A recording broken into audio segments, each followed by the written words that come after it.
So the Dodgers are kind of kicking butt right now, first in the NL, all due to Tucker Kane, right? All in the finance department. No, but it's a tough division this year. It's a tough division. Good teams out there. We're middle of the season, long way to go, but better to be here than looking up at the top, I guess. Definitely. So let's start with the accelerator. It's a startup accelerator. You guys did your first class. You had 10 companies. Did the second class. You went down to 5. So maybe tell the crowd a little bit about where that idea kind of came from, because now we've seen a bunch of other franchises kind of replicate that, and then maybe some of the lessons you've learned as you guys have gone through. Yeah, no, absolutely. So this dates back kind of 5 years or so to when we came in. I came in with a new ownership group. I guess it was new at the time. We're 5 years in now. And really taking a hard look at the business and what we were doing on a day-to-day basis, realizing that we needed to have a broader lens on what was going on around us in the market. We couldn't be so inward-looking and so focused on what we were doing day-to-day. We needed to have a better process, a better vetting mechanism to really understand how we were going to continue to grow the Dodger brand, our relationship with our fans, and our business overall over time. So we kind of... There was a little bit of selection bias at the beginning where people would reach out to us and we'd engage, but we didn't really have a mechanism internally to really vet and understand and ultimately potentially implement some of those things we were seeing from outside the market. And so we decided to kind of turn our attention out and really let the market tell us what might be interesting in the next, whatever time frame, 3, 5, 10 years. And to do that, we thought an accelerator program really was perfect for that, because it really organized us internally, organized all our resources, organized our thinking around a process to find companies to partner with to better our business, hopefully better their business, and ultimately create some value for our owners. And so back in 2015, after a little bit of time planning, we launched the first program. Asked the startup universe to let us know if they were interested, and got almost 600 companies to apply. So after reorienting our process to go through those, because we weren't sure we were going to get that many, we ended up selecting 10 companies to come in. We gave them office space down in LA, and really leaned in as best we could, bring as much strategic value as we could to the table, help them identify market opportunities and really pursue those.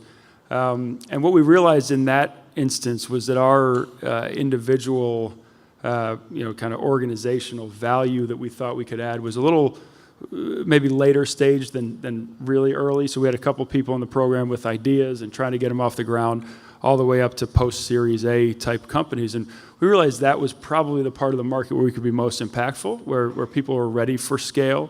They had product market fit, in some cases had real revenues, but were looking for that, true to the term, the acceleration of their business that we thought we could help bring to that relationship. So that led to program 2, fewer companies, a little later stage, a little more of a business development program than a true, kind of accelerator in the terminology. And that's where we are today. And then this year we're looking to continue to innovate on that platform a little bit. Find new companies, and pretty shortly here we'll be out in the market talking about kind of iteration number 3. But it's been a great process for us internally, because really organized our thoughts and really formalized a process to understand how technology, how innovation is ultimately going to impact our business and our fans. And we talked a little bit about this beforehand, that most of this for us really centers at the fan experience. We're not, I don't think anybody here is really interested in tech for tech's sake. It's really what's the use case, what's the problem we're trying to solve, and how do we do that most efficiently. And so that's really how we've focused on the platform so far. Yeah, let's get into fan engagement a little bit later and how that pertains to Dodgers. But stick on the accelerator. What an awesome way to get a glimpse at what's kind of happening in the sports tech world as it relates to startups. There's in the second class, there's companies everywhere from Shot Tracker, which is basically analytics for basketball, tracking what's going on in the game, to Renegade, which is a deodorant or like a detergent. Laundry detergent. Laundry detergent for uniforms. So what has this experience kind of like, we've heard about VR, esports. Like, where are some of those verticals that you have, maybe gotten more excited about, or said, okay, let's put our attention to this versus, before you even did the accelerator?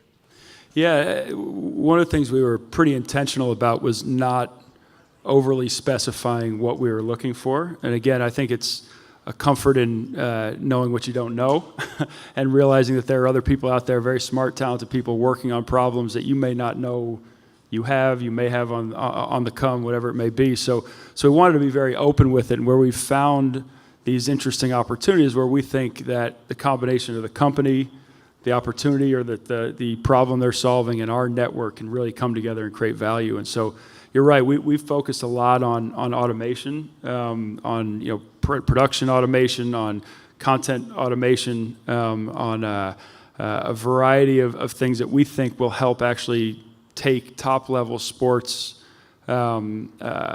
technology, like optical systems and data systems, and actually take them downstream and make that a little bit more available to young players, to youths, which is a big part of how we think about our fan base, right? Coming up, playing baseball as a young person, and having that quality experience that features all the types of technologies that we live with on our day-to-day basis. And then, we find pleasant surprises like laundry detergent.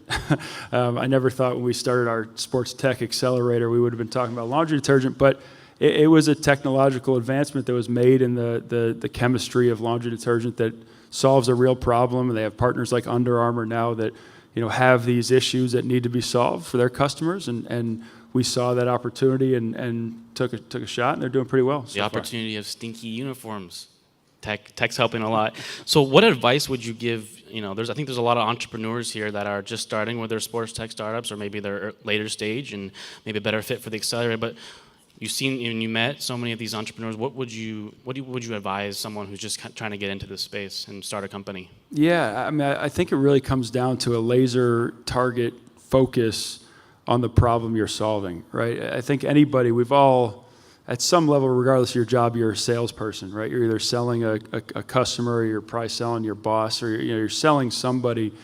And so as I put myself in the shoes of an entrepreneur that's starting a business, it's trying to get traction, it's really understanding who you're talking to on the other side of the table and giving them the ability to be as excited about your solution as you are, and go sell it internally and go get other people excited. I think we all are a little guilty of this. We all kind of think tech is cool and sexy, and it is in a lot of ways, but it needs to be really laser focused that the person you're talking to on the other side of the table has an acute problem that they can't solve, and if you can help them solve that, that's going to help them go internally on their side and really take you up through the ranks and really get traction on the other side. And I think that's what we've spent time with our companies on, is how do we articulate that story succinctly and clearly and understand who your audience is.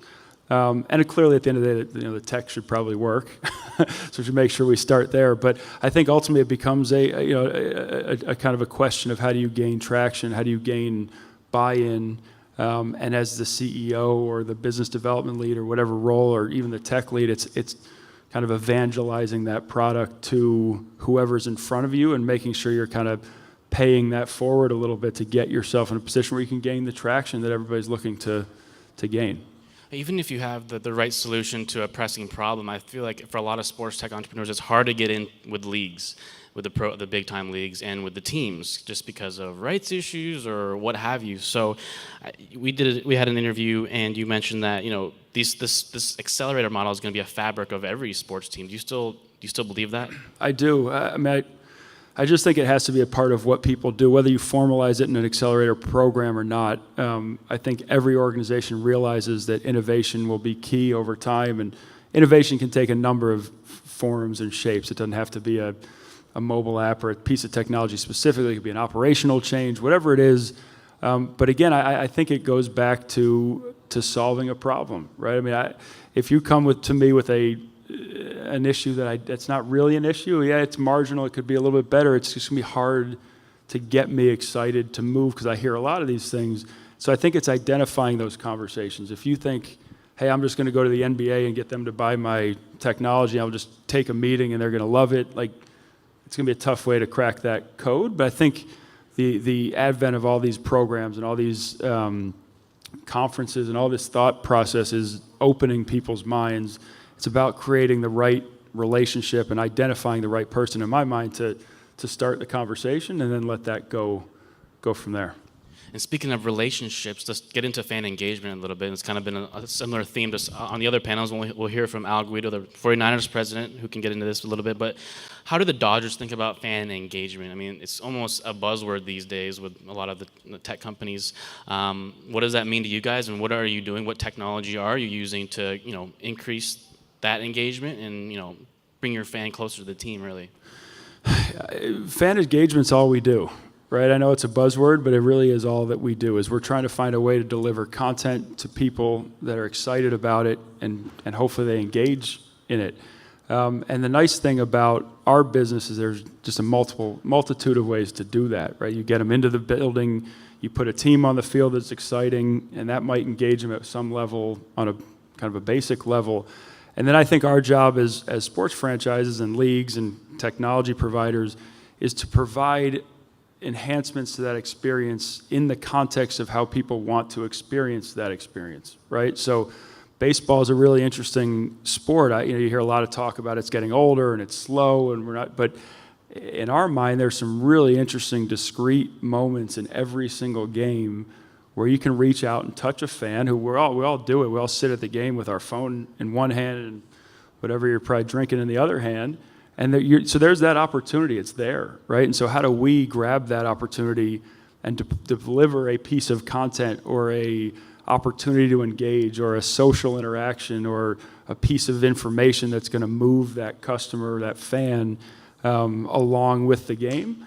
I mean, I think, Al would probably talk to this as well a little bit, that, NFL, there's a lot of dead time in the NFL, but they fill it with incredible, replays and angles and different things that you didn't see the first go around, and we just got to figure out what our sweet spot is there, and I really think that's how you're going to keep fan engagement. It's not going to be about not throwing the 4 pitches for bases on balls. It's going to be about an experience that moves, that has pace, that has excitement, that has content that people care about. And I think that's what we need to focus on as we think about fan engagement. We'll talk more about baseball because there are a lot of reports that the average age is going up and people are kind of losing interest. The games are too long, and the walk thing does speed up the game, which maybe improves the fan engagement experience for a younger fan especially. What do you think? Baseball is quote unquote dying? Is it not becoming America's sport? Like, how do you think about that? Yeah, no, I don't think any of the metrics would tell you that it's dying. I think that all sports just need to be constantly willing to look internally and evaluate what we're doing, because we are ultimately fan engagement platforms. We're entertainment properties, and so I think it's those types of things. I think it's the league has gone through a series of upgrades to stadiums, putting in Wi-Fi systems and making sure DAS systems are appropriate and can handle the load that will be needed by these supercomputers we have in our pockets, and then figuring out mechanisms to deliver content that's additive to the experience. You think about fantasy and you think about these types of things and sports betting. Who knows what happens with that? But those are the types of things that can add on experiential, social dynamics that can change how people engage with it. And we just got to be open to that, right? We got to continually test it, get feedback, solicit feedback from our fans. I think we can't be afraid to fail. We can't be afraid to, decide to not throw the 4 pitches and then go back if it's a bad decision. I think we got to be willing to iterate, which I think fans will expect, and they'll appreciate, assuming you're doing that with the the right goals in mind. Maybe the MLB will join the Dodgers Accelerator or something to innovate a little bit. They might be a little too late stage for me, but no. Let's talk about the TV deal, because there is a little controversy. You helped facilitate the $8 billion deal a few years ago, and now there's a little bit of controversy, as I mentioned, with some fans aren't able to watch the games, especially when the Dodgers are kicking butt, and it's kind of maybe frustrating for a fan. And if we talk about engagement, talk a little bit about how you're thinking about that deal now, and did streaming ever get in those conversations before the deal was signed, and now after the deal is signed, and now you've got this kind of upset fans? How do you think about streaming? Yeah, no, it's not an issue we run away from. It's a real one. We're having some distribution issues, and there are a lot of things, a lot of reasons we can get into why or why not, and all those types of things. And it's probably not overly productive because it is what it is. So, so the way we think about it is we need to elevate our engagement, our interactions with our fans as they come into the building. When we do reach them over, on TV, when we reach them on a national television game or an over-the-air game. And we are working, with baseball, it's a little bit unique from a streaming perspective. We have BAM, which is our central digital platform, and we're working through some of those issues to try to deliver that experience because we recognize that's what our fans are demanding. So, it's one of those things. I think we need to own it. We need to understand it. We need to continue to diligently work through it the best we can. But we need to continue to elevate the experience where we have those touch points, and we can't let those touch points go to waste when we have them. We have them in our building. We have our athletes out in the market interacting with kids, with parents, with fans.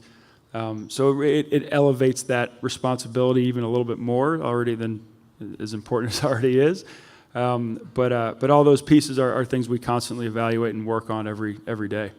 25 years is a lot can change in 25 years. We're already seeing, the cord cutters.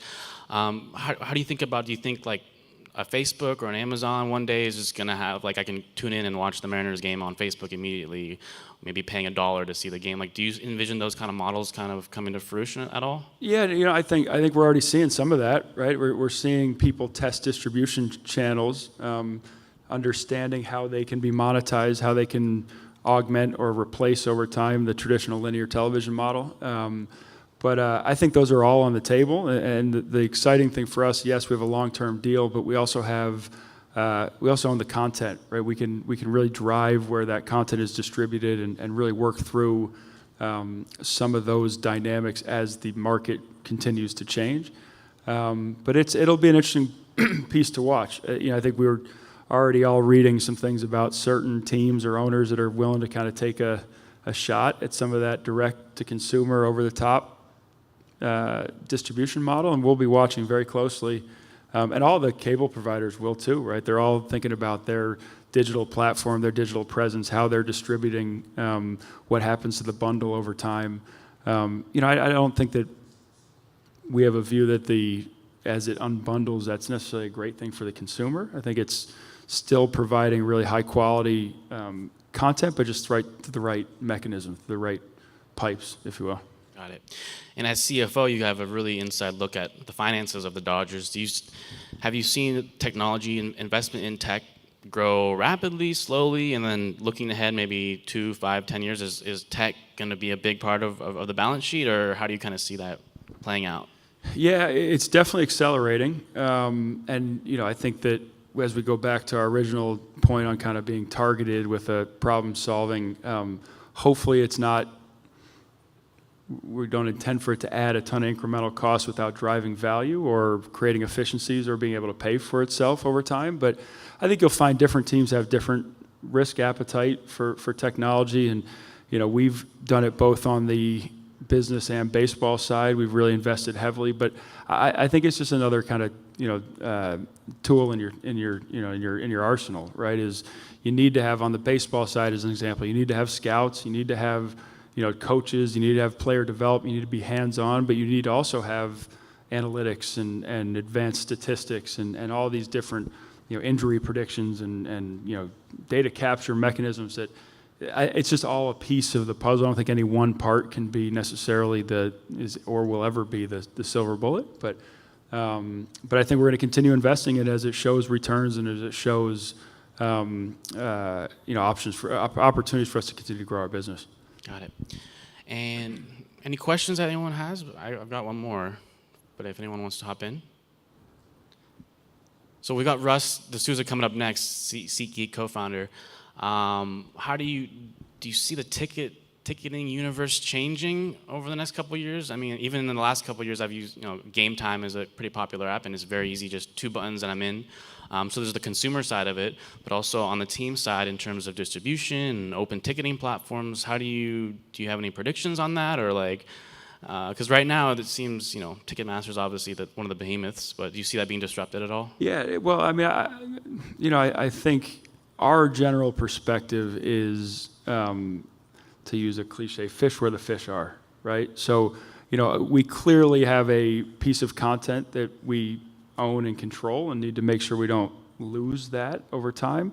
But I think an open distribution model is one that has a lot of appeal, right? If it can be done appropriately, if it can be done with the right types of controls, so you can track where your tickets end up and understand who's in your building, not only for fan engagement but for security and other things that are becoming more and more top of mind in our industry. So I personally, whether this is a Dodger organizational decree or not, I think the open platform is the way we will end up. I think the idea of getting individual people to buy 81 baseball games year in year over year is, will become potentially a bit tougher. But I think there are distribution channels that are going to give us access to vast, amounts more consumers that now exist, in our kind of daily lives. So I personally would be an advocate for an open platform versus a closed one.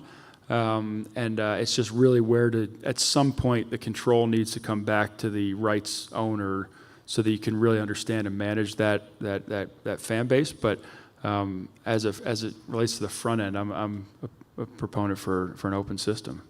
Good stuff. All right, Tucker Kane, thanks for coming out from LA. We really enjoyed hearing from you.